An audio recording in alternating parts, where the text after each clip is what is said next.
You're good to go, sir. All right, everybody. This is episode 27 of the Beef and Bitcoin podcast with your host, Brett and CH. Took a little bit of a break from some of the news topics, but we are back again in the middle of July, and Bitcoin has entered mainstream consciousness again. Not necessarily from the price, but more from a geopolitical landscape. We finally got it, right? Everybody's been waiting for the Trump tweet. It happened. It happened, finally. And, let's just jump right into this. So Trump tweets about it. All of Bitcoin, Twitter, and, social media goes nuts. Everybody loves it. And what do you think? Did Trump get it right with that tweet? Do you think he has a good idea of what Bitcoin actually is? Do you think one of his handlers crafted it up for him and they just wanted him to get a statement out there because of Libra getting into the news? What do you think? It's a partial thing. It's yes and no.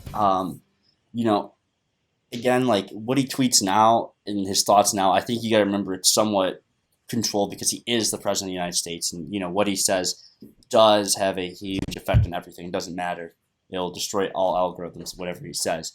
But there's a great tweet if I can find it from it's probably from 2011, and it basically Trump tweets about what Obama, not the Obama administration, but the Fed was doing basically under the Obama administration when they were doing quantitative easing, and how he was saying it's good in the short term as basically a heroin user, but in the long term it's going to ruin. And he was saying it would literally ruin, the younger generations, and he was right then.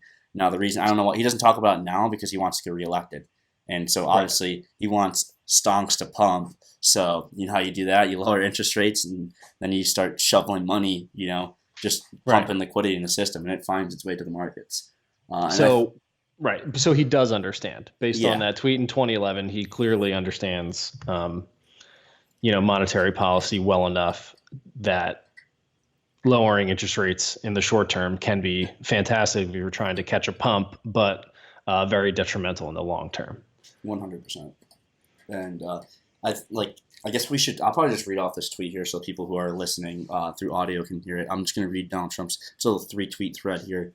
And it says basically, I am not a fan of Bitcoin and other cryptocurrencies which are not money and whose value is highly volatile and based on thin air. Unregulated crypto assets can facilitate unlawful behavior, including drug trade and other illegal activity.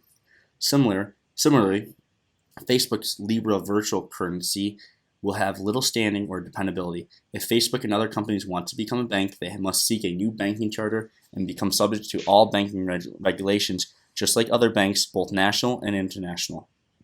We have only one currency in the USA, and it is stronger than ever, both dependable and reliable. It is by far the most dominant currency anywhere in the world, and it will always stay that way. It is called the United States dollar. Now, I think parts of that last tweet he'll obviously regret. It will always stay that way. That's not going to happen. You just look at history over the past 500 years. The world's reserve currency has changed numerous times, from the franc to the British pound, which was the most recent one up until the U.S. dollar, which is basically since Bretton Woods, the 1944, Bretton Woods Conference in New Hampshire, basically set that so that the U.S. dollar was the global reserve currency, and that's how it is now. There are other reserve currencies like the pound, the euro, Japanese yen, Chinese yuan. The Chinese are trying to make their yuan. They've been devaluing it, but they really want it to become more of a world reserve currency, and that's why they've been trying to do more gold-backed stuff like oil-backed futures or gold-backed futures. And it's definitely interesting that this tweet came out finally. Like everyone been waiting for it, and I remember seeing it I texted you right away about it. I was like, "Holy shit, did you see this?" Because it was like it finally happened. I saw a screenshot of it, and I had to go onto Twitter and double check because people like fake screenshots and whatever. But I think his first part, and we can both agree on this pretty easily, are that unregulated crypto assets can facilitate unlawful behavior, including drug trade, other illegal activity. It's a joke because honestly, the best thing for drug trade legal activity is cash. It is the most anonymous way. There's no way of tracking who it came from, whatever, and it's been clear with how we've seen banks nestle up with cartels for the past, 30, 40 years easily, Right. So. And I think, there's a lot to even go into just with these 3 tweets. I mean, we can rip the entire thing apart and kind of go at it one by one. And you heard Mnuchin say pretty much the same exact thing. And we'll get into that in a little bit. But, the illicit activity, I get why you have to say it, right? That's a great way to attack it because nobody's going to really question it. But when you take a step back and really think about it, the majority of the illicit activity that goes on globally, that business is done in the USD. And, there's tons of money laundering going on with the US dollar. Very rarely is Bitcoin used for illicit activities. But it's just, it's a great piece of FUD to throw out there. And, if I were the president, I'm sure I'd throw it out there as well if I had to try to defend the world reserves currency status that, I'm lucky enough to live under, right? Yeah, we are very lucky. And the comment that it's, based on thin air, it's another great thing to throw out there because, on one hand, it's true, but on the other hand, what is the US dollar backed by? Pretty much thin air, the same exact thing. So it's again, something great to throw out there to,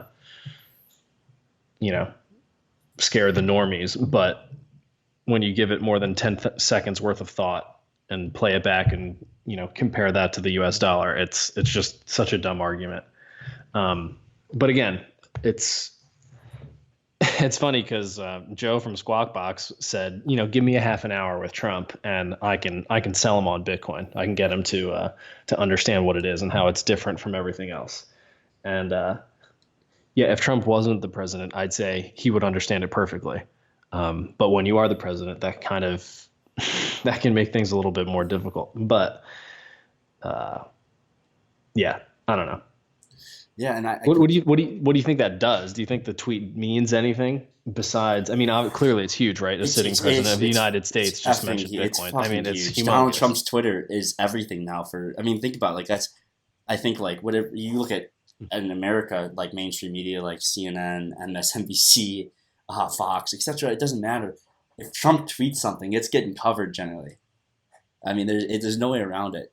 And he only has 62.2 million followers on Twitter. Right. Yeah, a decent amount of the population just heard about it again. And this is what we kind of talk about a lot, right?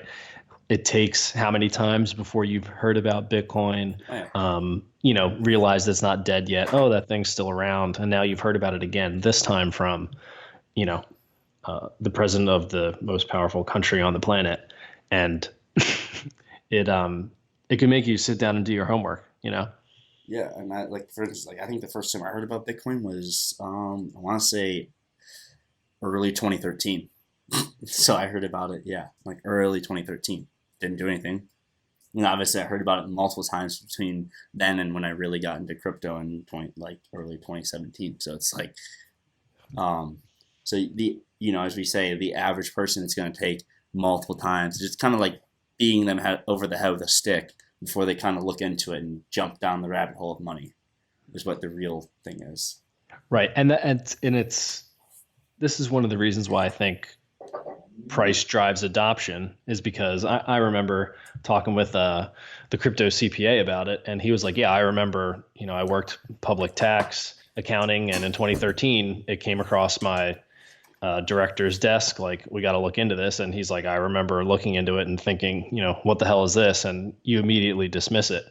And and then 4 years later, the price is going wild. Oh, I better look into this again. So, just human greed is very powerful, and, the increase in price will definitely catch your eye and make you want to take that leap down the rabbit hole. So it's not a surprise that it takes a few times to hear about it, and watching that price steadily go up that, holy shit, I keep checking on this thing, once a year and it keeps going up. This is crazy. Yeah, as you said a million times, price 100% drives adoption here. When price is going up, there's definitely more people interested versus when it's going down. And I think I can play this clip from Joe and Squawk Box. It's about 1 minute and 20 seconds here, and everyone can hear it, whether you're on YouTube or just listening to podcast. So I'm going to play it right now.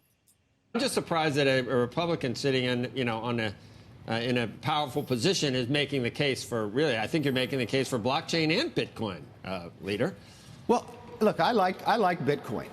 Is it where it needs to be? No, but the real thing I like when it comes to Bitcoin is blockchain, because I like the security. I want government to actually start using Bitcoin. You need to keep blockchain. Talking. It took me a while to figure out exactly what and you know what got me there?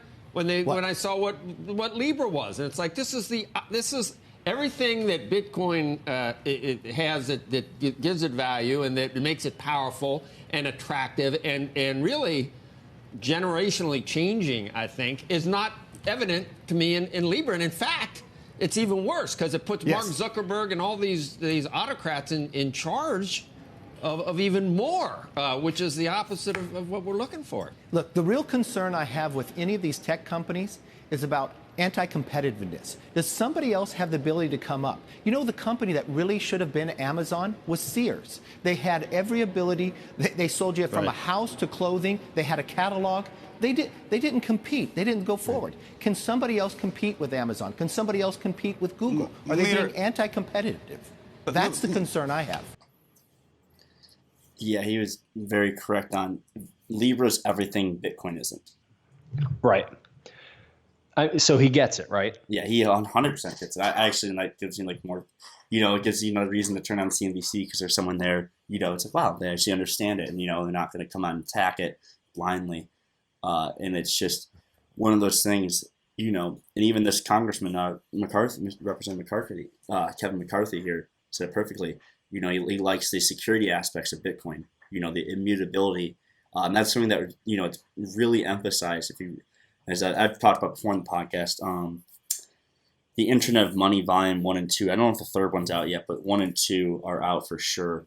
And those are great for anyone, even if you're just brand new to any of the financial topics, because Andreas Antonopoulos does a phenomenal job just explaining what makes Bitcoin so important and the immutability factor that just, really, it's just, I wouldn't say impervious because nothing's impervious, but it definitely is very hard. We tried calculating one time how much it would cost to, overtake 51% attack. It's something ridiculous. Yeah, there's a calculator online. I want to say from an hourly standpoint, it was like 700 and some thousand an hour to make an attempt, right? I mean, yeah. And so that number grows, but you can see that, they're starting to get it a little by little, right? They understand things like supply cap and immutability and decentralization, right? They're throwing out these terms now as if they understand them. Whether or not they actually do is, one thing or another. But you can tell that they've been briefed a little bit more, or they took 45 minutes to watch a couple of YouTube videos and they get it, right? Like as complicated as Bitcoin is and all the different things that you need to kind of get a half decent understanding of for Bitcoin to start to make sense to you, it doesn't take more than a few hours of watching a couple of videos to be like, okay, I understand how this can work, right? I mean, it's not rocket science. And they're making a good case for it.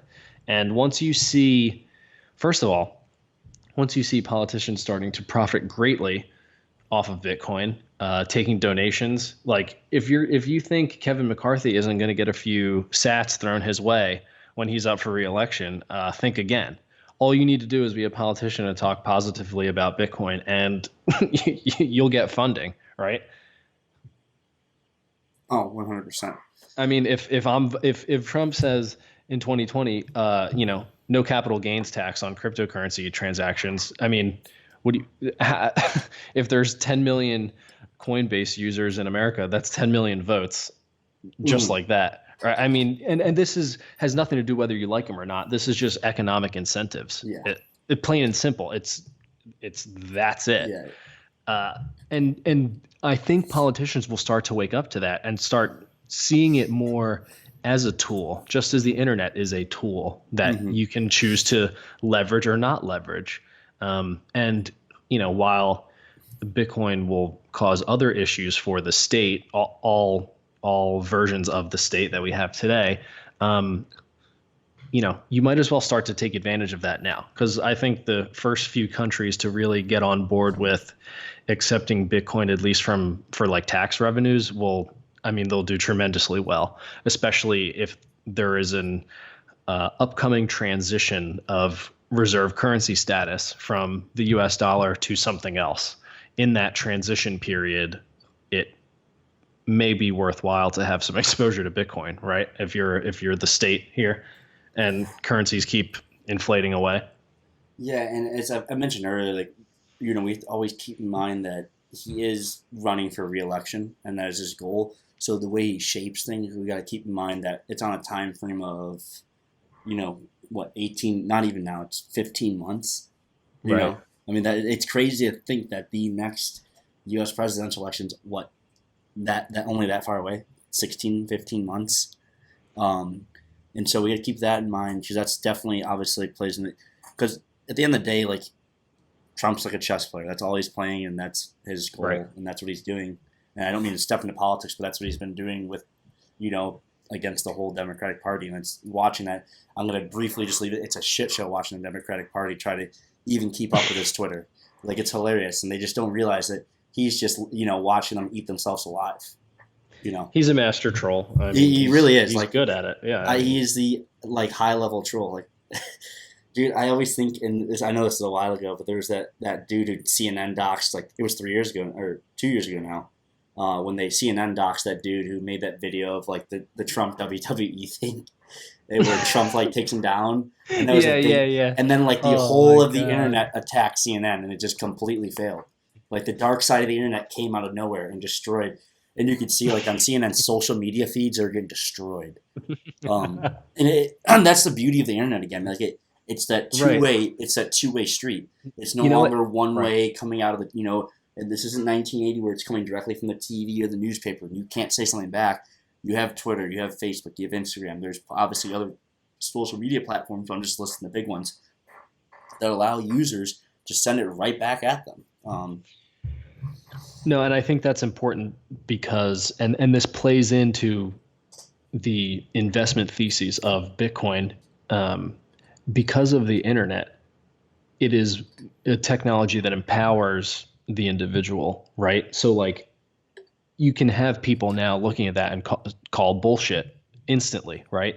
And people can find this information. They can find memes, right? Things that give you that light bulb moment or the jolt that goes off where you can understand an idea instantly. And as 1984-esque as the internet can be, with having everything you're doing tracked, it is ultimately empowering to the individual, and so is Bitcoin, right? So you say, Bitcoin can it's very useful for illicit activities. Yeah, because it's a useful fucking tool, right? But everybody gets to use it.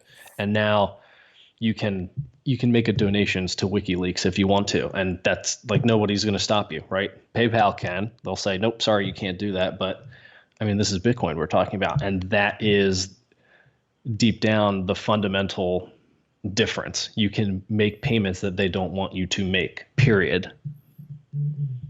That's it. It's pretty awesome.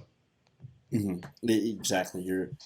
You're outside of the global financial system, which is currently, as I might have mentioned this on a recent podcast, basically international or national transfer, but international transfers, for instance, if someone was sending, a perfect example is money from Brazil to India, that money it doesn't go from Brazil to India, it goes Brazil to the New York Fed, where it gets processed through there, and then it's sent to India.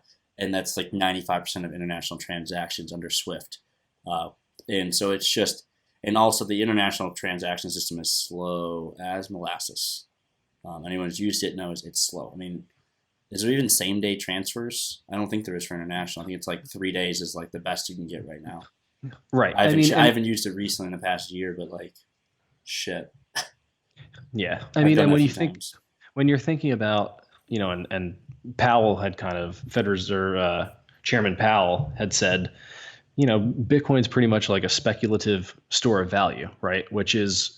That's a powerful statement and very accurate from the chairman of the Federal Reserve to make, right? And I'm a little bit surprised that he made it, but you can see that narrative making more sense. People are thinking about Bitcoin as a store of value. So when you're talking about settlement times and somebody throws at you, Bitcoin's super slow, it takes 10 minutes, blah, blah, blah. Well, if you're comparing equivalent settlement times between gold and Bitcoin, for Bitcoin, you're talking 10 minutes. For gold, how long does it take to get your gold back if you're trying to repatriate your gold, right? Is that the right term I'm using? Yeah, there? repatriate. Okay, right. Yeah. What's the settlement time? Years, if anything, and it costs millions of dollars, right? I mean, that's the reality of moving gold It's from heavy one as fuck, place. too. It's very heavy. So like when you're talking about final settlement of a sound money, when you're comparing it to gold, there isn't really a comparison, right? That's what differentiates Bitcoin from gold, and that's okay. Each one has their pros and cons. But when you're hearing things like settlement times for Bitcoin that it's too slow, well, think about what you're actually comparing it to, and then you can say, oh, this is a leaps and bounds. This is better in comparison to that, and it's just interesting seeing Powell kind of correctly state that. So now you have, and that was in the same day, right? Powell said this, and Trump tweeted about it in the same day, which, lots of eyes. If this is 2017, this is like fantasy land that you'd say the chairman of the Federal Reserve and the president would tweet about Bitcoin in the same day. You'd have been like, yeah, no fucking way. Yeah, it's pretty incredible that we're now. I mean, it is 2019 now, and everything's different. A lot of time has gone by. If you're here from 2017, like you've really made it a long time. It doesn't seem like it, but has it's like, gone holy by. shit.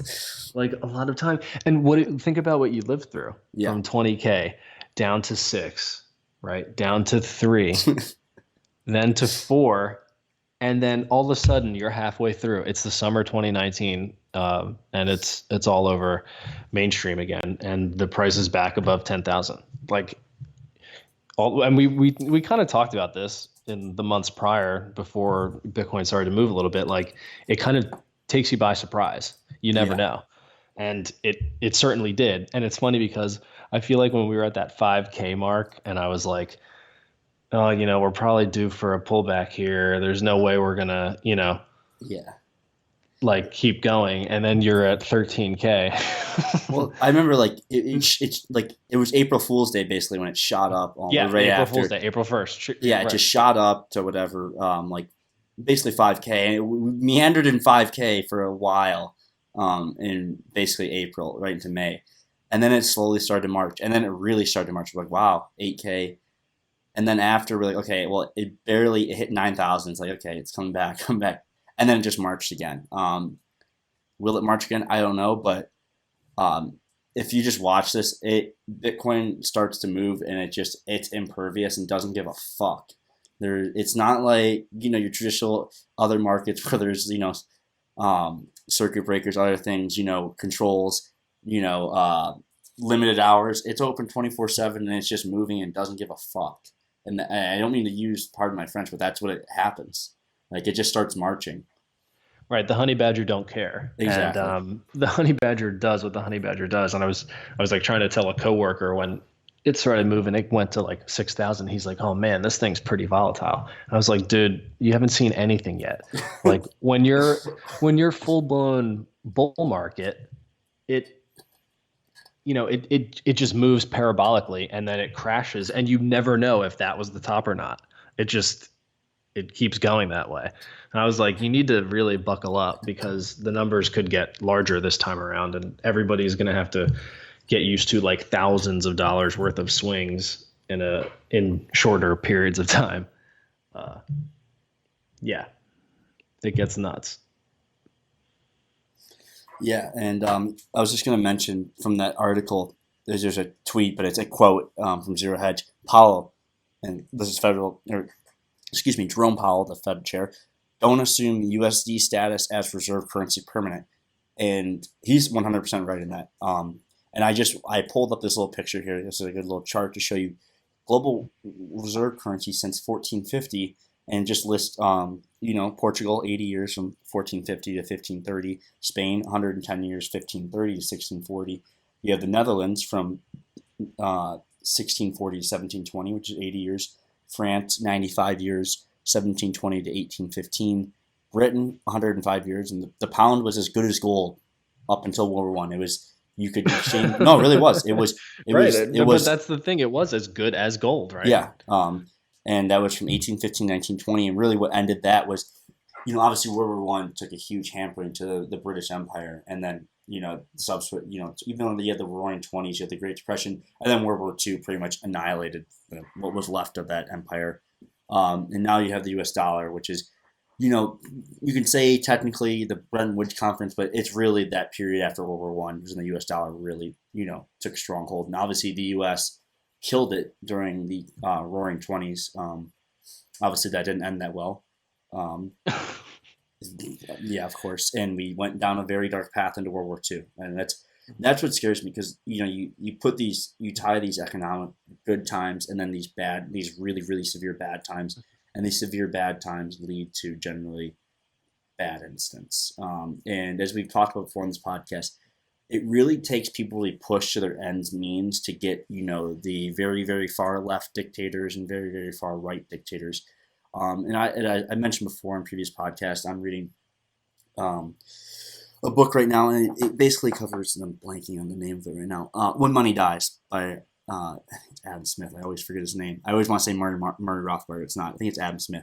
When Money Dies. And I've been reading a lot about the World War One period into the transitional years between World War One and World War Two, and a lot of people don't realize like the severe economic stress that Germany, Austria, Hungary, and even Czechoslovakia went through in that period post World War One, where it was through basically the Treaty of Versailles and a bunch of other treaties. It was their fault completely for the war and everything, and they had these insane reparations to pay back. Just the amount of money they pay back was.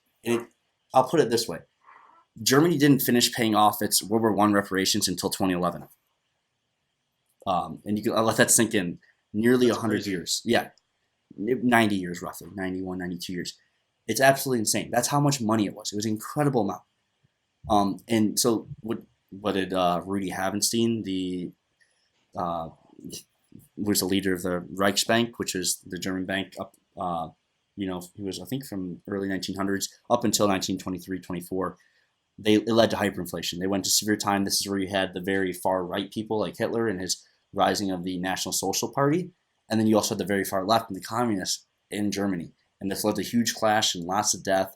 You also at the same time had the British, the French, and the Americans. The Americans pulled out pretty early, but the French and the British stayed in Germany well into 1923 and 24. And like the French occupied the Ruhr and the Rhineland, which is Western Germany, that borders France. And it was very bad and harsh. There's hundreds of people died, if not more. Obviously lots were injured. And, over a time period, it might have been thousands. I don't know exact number. But long story short, Germany fucking ate shit for a long time. And when people ask, how did Hitler get elected? Why were the German people so angry at all these other countries and taking it out on the people? This is why. They were put through such a terrible time period, such economic stress, etc. for years after World War One, that it just and then obviously it led to what became the Nazi Party. And that is what is scary about the issues of when you ruin people's economic hope or just chance at living a decent life, really. Right. And I think this is ultimately, one of the reasons why Bitcoin is so important. War's scary, right? And I hope that in a world where Bitcoin is money, you'll end up really thinking twice about spending Bitcoin, to fund that type of activity, right? Bitcoin changes the equation because the cost of violence goes up for the attacker. So if you want to take my wealth and I've, let's say, split it into a 3 of 5 multi-sig and it's difficult to get to, it's more expensive to come after me rather than just, beat me, take my cash or gold or, whatever. And I'm hoping that that trend continues where, in a world where Bitcoin is money, you're not going to spend it on stupid shit, meaningly like, wars for no reason. Like, how long have we been in Afghanistan? I know we've talked about that a million times, but like, you can only do that because you can just print the money to pay for stuff to get done, but you can't do that forever. And that's where I think Bitcoin changes that scenario slightly, where you're not going to just keep funding stuff for no reason. Yeah, no, and as we talked about before, like on a gold standard, that doesn't happen either. Yeah, right? Because you would never do that. A lot of countries you're not going to delinked. A lot of countries delinked from gold, and like for instance, the German Empire at the time, World War One, referring to World War One because that's when the gold got delinked from a lot of countries. German Empire decided we're just going to print money and not raise taxes on people. The same was for, I think Britain imposed some pretty heavy income taxes and whatever on their people, but it's obviously felt, and it's if you can't print the money, you either have to go get the resources by invading countries and getting lucky and getting whatever oil, other raw materials, taking gold, etc. From those countries. Like I was, I've been, as I said, I follow history and whatever. And I think in World War II, basically when the Germans in 1940 were invading the Netherlands and also Belgium, like Belgium put all its gold on a boat and fucking moved it over to Britain, like right before the Germans took it, because that's their national wealth right there. That's their hard asset. Their paper money's worthless, but this gold shiny rock is very valuable. So it's just interesting to see, how that works out. And I know there's always talk about Nazi gold and whatever, but like gold was very important. It's, real value, comparatively to the paper dollars that were being printed off. Right. And it's just not, it's like, that's not difficult to understand. Right. So when you put somebody in a situation who's never questioned money as much and, well, what do you mean the government doesn't have to be the one that makes the money that I use? Like, it sounds foreign to them that something like a market good, a commodity good would be money, right? As gold was for 5,000 years. It's, Mm-hmm. Yeah. It's I don't know. I mean, now maybe I just think about it too much. Like, it's just getting too obvious now. It's like we kind of strayed away. We went down a weird path for 100 years, right, of this funny money type stuff. So it's no question that it's starting to unravel. And it's happened before in history. The Roman Empire is the best example with the denarius, which is a silver coin they had, and the aurarius, which is a gold coin. Emperor after emperor for years kept clipping their coins by clipping. What that meant was taking the gold and silver content out of them. And the denarius got to the point where, since silver wears more easily than gold, and that's why gold's more valuable, because gold's more, what's the correct term? Durable, I guess would be the correct term. Yeah, durable. Silver, so basically we had silver was coated on the outside, but then the inside was copper. So just the denarius, after obviously lots of use, rubbing against other coins, other materials, lost its silver to the point where it's just copper. And that just showed you, and then that the whole of the Western Roman Empire collapsed, and so I don't know what year it collapsed, in the close to 1,000, something like that, somewhere in the 800 AD area. I don't know exactly off the top of my head, but the Eastern Roman Empire, which kept itself, maintained itself, was able to prolong into about 1,000 AD and then collapsed because of, again, monetary issues. And in the short term it works, but in the long term you end up hurting yourself, and that's what's scary right now. We're still cruising along. Nothing. There hasn't been a giant black swan event.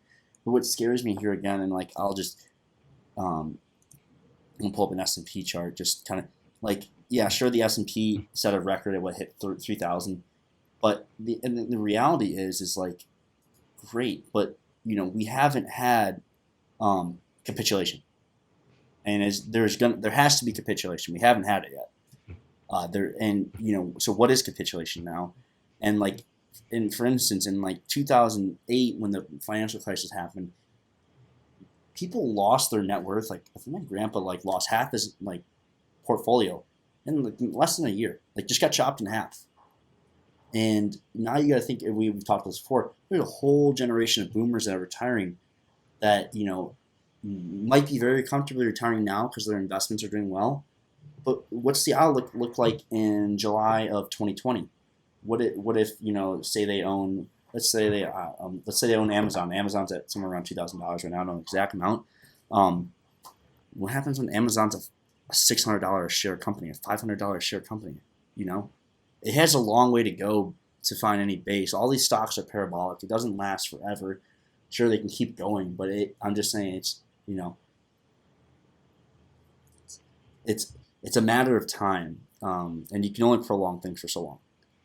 Yeah, and I think that's very interesting when you consider, you know, somebody like Powell saying Bitcoin's a speculative store of value, and if I'm, you know, Gary getting ready to retire in the next 5 years, you know, maybe I'm a little worried right now where everything is in this current landscape, but things start going one way or another. You know, people start to look to those safe haven assets, and I think whether people like it or not, Bitcoin is becoming one, and that's starting to leak into the thoughts of, you know, a few people who might make decent moves within the next 12 months to 24 months, right? They're gonna, you know, your average person making six figures, high net worth individuals might start putting tiny percentages of their net worth into Bitcoin, just with the way things are looking right now.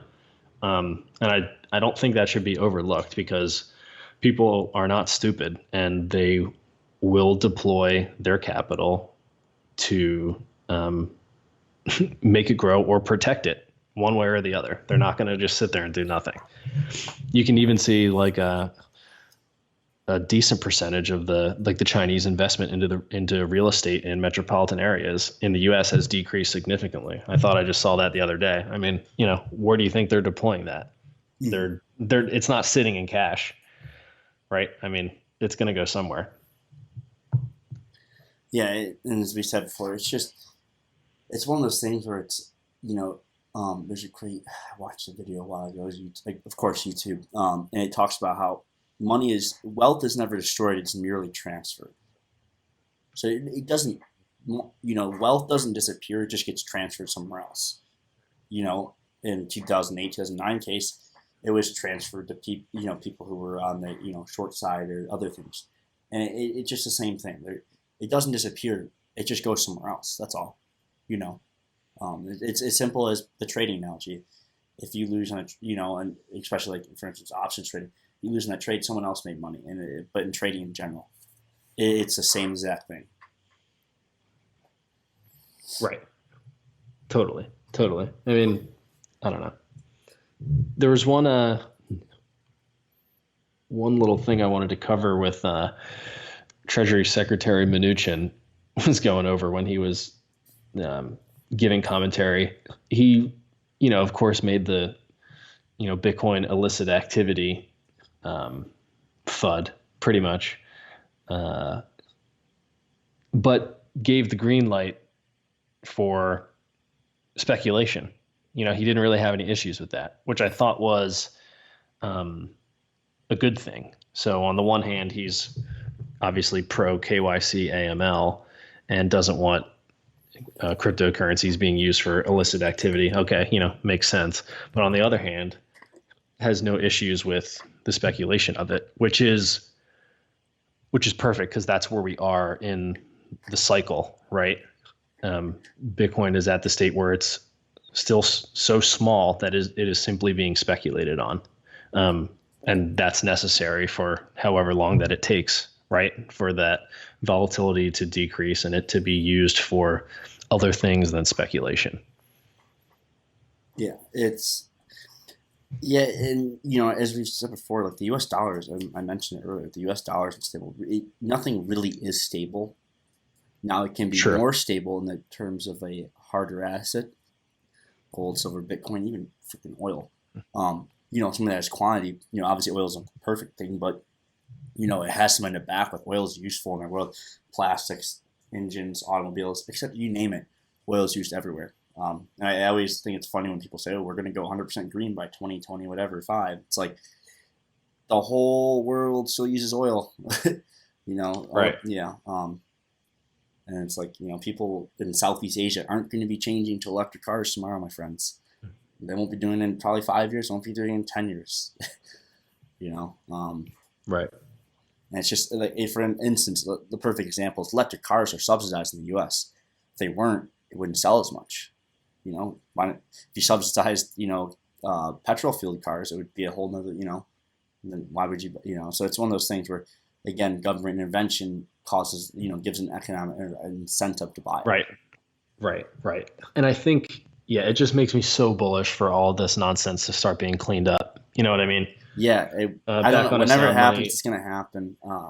It's just like, I'm like worried. It's like a black swan event. We're like, I'm going to wake up one day and like, oh, we're down 20% in the S&P. Wonderful. Yeah. I mean, as much as I'm expecting that, I think everybody's just going to have to deal with it and get through it. And, it, I don't know, the pessimist in me thinks it will end up being worse than 2008, but the optimist in me sees that it might be the end of the cutting of interest rates to then save the economy, right? Because we don't really know if okay, put it another way, 2008 would have went a different way had the banks not been bailed out, right? It would have gotten worse, and then it'd still be 2019 today, right? Who knows how fantastic life would be? Maybe we would have moved on to some sort of sound money standard in that interim, and everything would be fine right now, and it would be like nothing ever happened. We'd be making progress again. But they didn't let the system collapse last time. So this time, I think it will be worse because there's a higher probability of letting the system collapse and then reset. Paranoid Bull always talks about like that global reset, right? Yeah. Maybe this time I think the good news is I think there's a better way out after kind of that reset. We have something else to move to, assuming everything is ready to be put in place during that time, which could cause for bumpiness. Yeah, and it'd be very interesting to see if interest rates, it'd be really crazy if Powell said, "Fuck it, we're raising interest rates to 3%." Fuck it. That would be fantastic. It's like, it's time, bitches, and just does it. I don't know. Obviously, interest rates came back down, or at least I'm looking at the 10-year yield, from the CBOE, whatever. And we went pretty high up towards the end of 2018. Obviously, came back down to whatever it is, 2%, 2.48 or whatever, 2.5. But it'll be interesting to see if we really do. Maybe that's 2%. Excuse me, that's 2.5 be 25. But it'll be interesting to see, if we do start to see higher interest rates. And I think it's inevitable. I think you don't suppress it for so long. It's become a joke throughout majority of the world. Thankfully in the U.S. we still have positive, and I'm going to say positive. I'm doing air quotation marks because what is the how real is our inflation? Our inflation really is like 6 to 12%. Right. It's so pretty nothing. Much, nothing sure. really right now. Since they changed the positive. CPI, nothing really is positive right now. But according to official calculations, at least we are positive. I couldn't imagine living in a country like. If I lived in a country I don't know, let's say Germany, because I know Germany has negative interest rates, or Japan. If I lived in Germany and there were negative interest rates, I would hold everything in cash in a safe or a lockbox. I wouldn't put it in the bank. Your money is literally getting taken away from you. It's the stupidest thing ever. And you could say it's safer, but why wouldn't you just go get a lockbox and pay for a lockbox? Save, especially if you have lots of money, it'll save a lot of your time. Right. Or pump equities, right? Yeah, a lot of people will do pump equity. Well, that's exactly what it does. Right. Yeah, right. Exactly. Yield chasing is what it happens. And that's what it's forced people who weren't normally heavily in equities to be heavy, pensions, for example, are just so heavy in equities because there's nowhere to find yield. You can't get yield out of bonds. You're not getting 5-6% per a year. And what people forget about with bonds is that 5 to 6% is a compounding. When you're talking hundreds of millions of dollars, that's a lot of money that compounds. and when you're getting nothing, it's not worth it. And that's why you get everyone so loaded up in equities. But, when equities go down, it's going to be painful. It's going to be very painful because there's a lot of pensions, endowments, you name it, that need to get out, that need to exit. And the problem is they're going to wait, and they're just going to wait, and they're going to sell probably the bottom, or sell close to the bottom. Yeah, it's going to be a mess. But I don't know. I feel like we've been talking about this for so long, and it's like, you're starting to watch it play out a little bit more. Who knows? Everything takes longer than I think anyway. So. Yeah, no, seriously. Well, except for crypto, which fucking is just light speed. Well, yeah, that just tells me 24-hour markets are so necessary. Like 24-hour markets are going to be so obvious, I think, as things start to move in that direction. Everybody's just going to get used to it, and it's not going to be a thing anymore. It'll be weird. They'll be like, yeah, can you believe they used to, trade only certain hours a day? And I would be like, oh, wow, yeah, how fucking stupid is that? I don't know. Yeah, it's pretty interesting. I mean, theoretically, there's 24-hour markets, you have futures markets, but just not the same. It's not the same, and also then futures are closed, Friday evening, 5 p.m. to, depending on which future market it is, to usually about 6 or 5 p.m. on Sunday, and that's Eastern Standard Time I'm speaking of. So it's, you have 48 hours off, but I can think of multiple times when Bitcoin was pumping recently where it was just doing it on a Saturday night. Dude, I vividly remember one Saturday night it was doing it, and I was like, wow. I went out to meet up with my buddy. I'm like, I'm going home. I was like, I gotta go home. I was like, I can't be out right now. Dude, I mean, Arthur Hayes, the CEO of BitMEX, tweeted multiple times that, people who are just getting started trading CME futures for Bitcoin are getting wrecked on open because they're just getting completely obliterated over the weekend when the market's still trading. And then, at the open, poof. Yeah, the CME thing. I'm just gonna pull it up right now. That's because it's really funny. The chart's hysterical. Oh, it's the funniest chart ever, dude. I would never touch CME Bitcoin futures just because of this.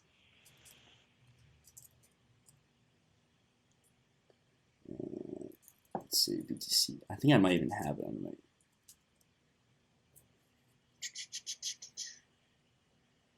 I gotta find it. I have to. I know I have it somewhere.